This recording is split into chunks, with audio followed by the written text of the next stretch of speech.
მართლმსაჯულების სისტემა ერთ-ერთში აირეკლავს იმას, რა პოლიტიკური სისტემაც გვაქვს, ხო? ამიტომ მნიშვნელოვანია ჩვენ მივახციოთ ისეთი პოლიტიკური სისტემის შექმნას, სადაც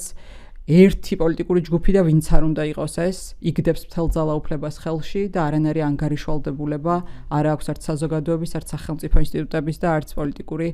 აქტორების მიმართ და თუ კი ჩვენ შევძლებთ რომ ამ პოლიტიკურ სისტემას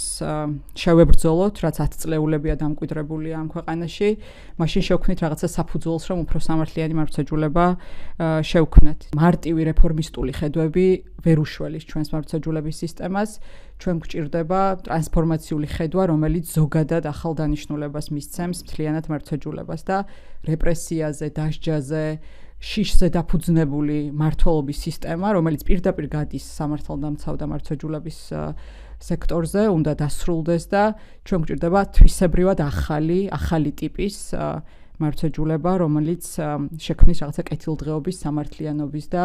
დემოკრატიის საფუძველს და ფორმალისტურად არ აღასრულებს იმ კანონებს, რომელსაც პარლამენტი დაუწერს და მე არ იტყვის, რომ რა მექნა, რაც კანონი იყო, მე იმ კანონს აღვასრულებდიო, ხო, რასაც